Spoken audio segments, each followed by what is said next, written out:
Podemos recordar otras vidas. Palabras de Brian Weiss. El psiquiatra es uno de los principales divulgadores de la reencarnación. En sus libros relata cómo sus pacientes regresan a vidas pasadas en estado hipnótico. Brian Weiss lleva toda una vida escuchando lo que le cuentan sus pacientes de esas regresiones. Todo comenzó con Catherine en su consultorio de Miami cuando ejercía como jefe de psiquiatría del hospital Mount Sinai. Lo contó en su bestseller Muchas vidas, muchos maestros, que fue el primero de sus 9 libros sobre el tema.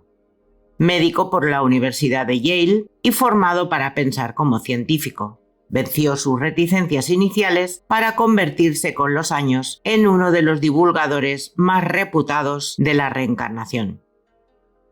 Pregunta: ¿qué fue lo que despertó su interés por las regresiones a vidas pasadas cuando ejercía como psiquiatra?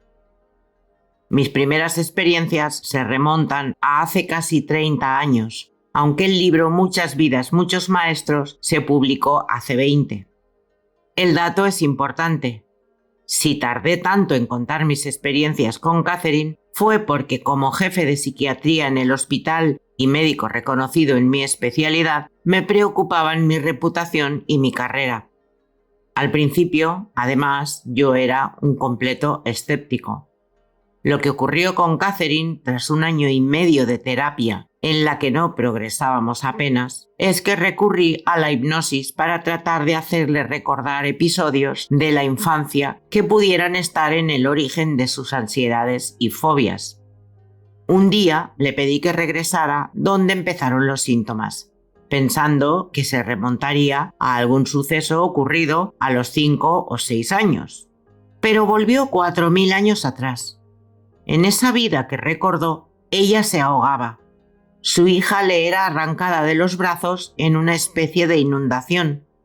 De ahí su miedo al agua y a asfixiarse, 2 de los síntomas que la habían llevado a mi consulta. Su fobia llegaba a tal extremo que no podía tragar pastillas, y estos síntomas desaparecieron al recordar aquellos sucesos. Al principio no creí en ello, pero tuve que aceptar que en cualquier caso le estaba ayudando. Así que seguí llevándola a ese estado de relajación profunda y fue recordando diferentes vidas. Se curó por completo en unos meses y luego empecé con otro paciente y otro hasta llegar a 4000. Pregunta: ¿y qué le llevó a creer finalmente en la veracidad de esos relatos? Como digo, yo era muy escéptico y racional. Pensé que quizá lo que Catherine contaba era producto de su imaginación o metáforas, pero en una de sus vidas empezó a relatar su muerte en la Edad Media y cómo flotaba por encima de su cuerpo y encontraba una luz bella. Hablaba de los maestros y entonces vio a mi padre y mi hijo allí. Mi padre había muerto hacía 1 año y mi hijo hacía 10 a los pocos días de nacer. Ella lo sabía. Me expuso hasta los detalles médicos. Y no era un agente del FBI ni una periodista de investigación. Eso sucedía incluso antes de la era de los ordenadores. Conocía información muy privada y secreta. Mencionaba nombres, detalles, y a mí como médico esto me asombró. ¿Cómo podía saberlo? No había ni siquiera un lugar de donde hubiera podido sacar esa información. Ahí entendí que había algo más que la conciencia ordinaria. Y me recuerdo entonces pensando, si es cierto todo eso que sabe sobre mi padre y mi hijo, ¿no podría serlo también todo lo que cuenta de sus vidas pasadas? De modo que aunque ella se curó de todos sus síntomas, yo necesité esta otra prueba para creer que lo que decía era algo más que pura fantasía. Pregunta: ¿cómo reciben sus teorías los médicos y el público en general? La aceptación ahora es mucho mayor que hace años. Los médicos, especialmente los psiquiatras, son todavía los más reacios. Supongo que por la forma en que están acostumbrados a pensar. Son incluso más escépticos que los religiosos. porque de algún modo todas las religiones han creído que una parte del ser humano no se extingue con la muerte. Aún así, hoy los médicos se muestran más receptivos, seguramente por la influencia de películas, revistas, diarios, libros.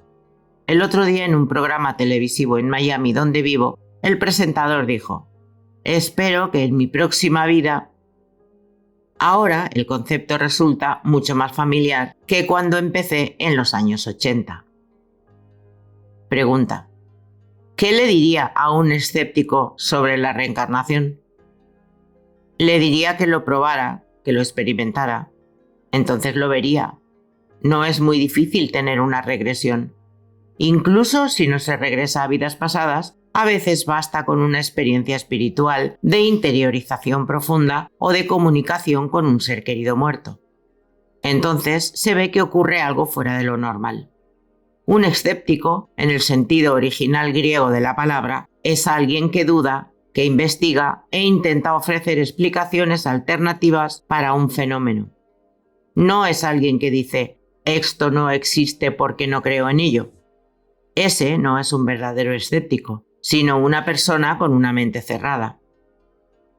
Pregunta: ¿cómo influye en la regresión dudar sobre su validez? Cualquier persona, por dudas que albergue, puede experimentar una regresión a condición de que se lo permita, de que se suelte y se relaje profundamente. Si se sienta con los ojos abiertos y piensa: «No voy a experimentar una regresión», entonces no la experimentará.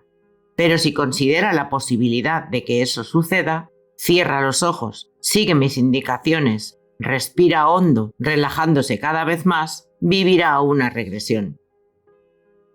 Pregunta: ¿por efecto de la hipnosis no intervendría entonces la sugestión? La hipnosis es completamente segura. Nadie te controla ni te bloquea ni te pasa nada. Solo es un estado de concentración relajada. Cuando estás absorto leyendo un libro y no oyes ninguno de los ruidos que se producen a tu alrededor, eso es una forma de hipnosis. Tan simple como eso.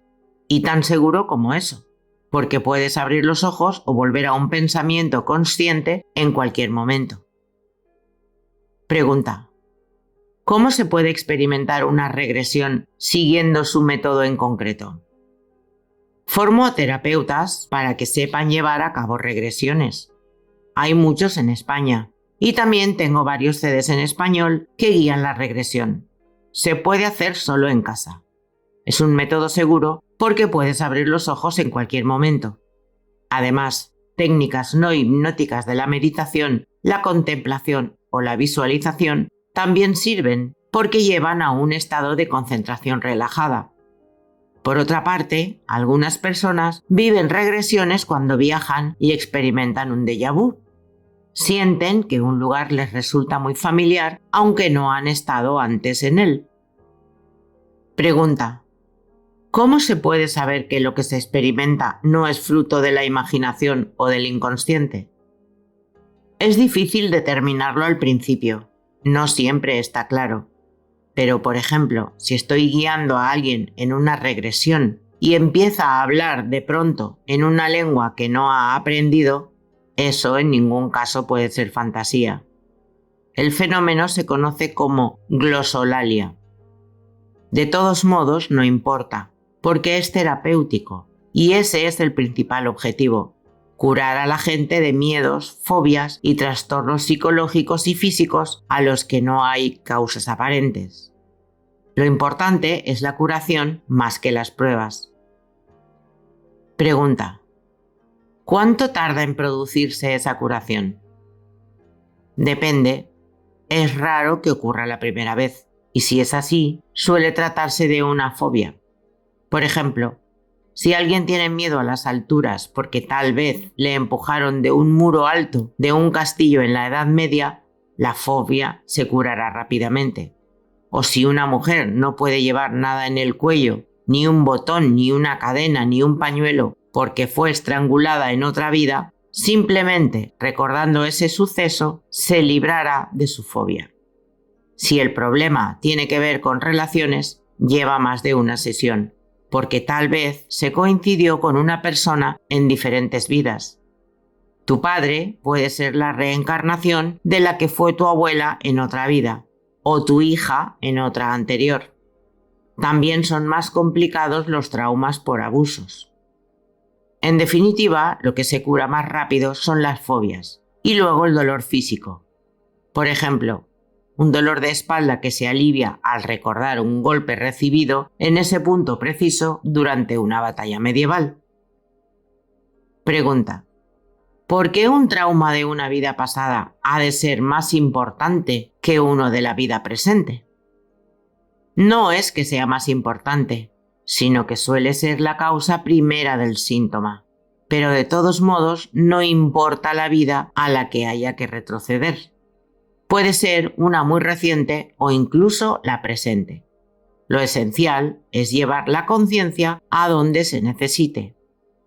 Yo no le pido a nadie que retroceda necesariamente a una vida pasada. Solo le digo a la persona, cuando está en un estado de relajación profunda, ve a donde los síntomas empezaron por primera vez. Y ella, en su inconsciente, lo sabe. Puede que regrese a cuando tenía 16 años, o 6, o a su vida intrauterina. Algunas personas tienen recuerdos de cuando estaban en el vientre de su madre, o a vidas pasadas, si ahí es donde se originó el problema. Pregunta: ¿y se puede regresar a la vez tanto a la infancia como a las vidas pasadas? A veces, sobre todo en casos de abusos, porque se repiten, pero resulta más fácil volver al abuso de una vida pasada porque da menos miedo. Otro caso común es el de personas que emplean su sobrepeso como una protección, tal vez porque sufrieron abusos en vidas pasadas. Cuando lo recuerdan no es dramático porque lo ven desde la distancia, como mirando una película, y poquito a poco, en sesiones sucesivas, se pueden ir acercando. Se dan cuenta entonces de que ya no necesitan ese peso y empiezan a adelgazar. Es mucho mejor que una dieta. Con el asma ocurre que a menudo la persona recuerda haber muerto asfixiada en un incendio o por inhalación de gas, y mejoran mucho cuando es recordado. La semejanza con una psicoterapia es que al recordar el trauma se produce una catarsis, un efecto curativo. El proceso es el mismo, ya esté el trauma en la infancia o en vidas pasadas. Pregunta: ¿cuál sería la diferencia de la terapia regresiva respecto al psicoanálisis y otras terapias psicológicas? La única diferencia es el escenario, que el campo de acción es mayor. En vez de detenerte en la infancia, puedes retroceder mucho más allá. No importa si crees en ello o no. Aún así, funciona. Pregunta: ¿parte del éxito de la técnica consiste, pues, en que se mira a la vida desde una perspectiva mucho más amplia? Sí, y entonces los valores cambian. Cosas que te podían parecer muy importantes, como el dinero, la fama o el poder, dejan de serlo porque ves que no te las vas a llevar. En cambio, te das cuenta de que te llevas todo lo que no es material. Importa cómo has tratado a otras personas y lo que has aprendido sobre la bondad, la compasión, el amor y la paciencia. Pregunta: ¿también disminuye el miedo a la muerte? Claro, porque ves que de hecho no te mueres, como tampoco la gente a la que quieres. Las almas serán reconectadas o reunidas de nuevo en el otro lado, o aquí mismo. Así que cambian estos valores y se desarrolla más la paz interior, más calma, más paciencia, porque te das cuenta de que tienes todo el tiempo del mundo, muchas vidas para aprender. Pregunta: ¿qué es el alma para usted? Es la parte de nosotros que permanece tras la muerte física, o sea, la conciencia que deja el cuerpo tras la muerte. Experimenta el otro lado y regresa en un nuevo cuerpo si todavía tiene lecciones que aprender aquí. El alma es la parte continua, eterna de nosotros que va de cuerpo en cuerpo.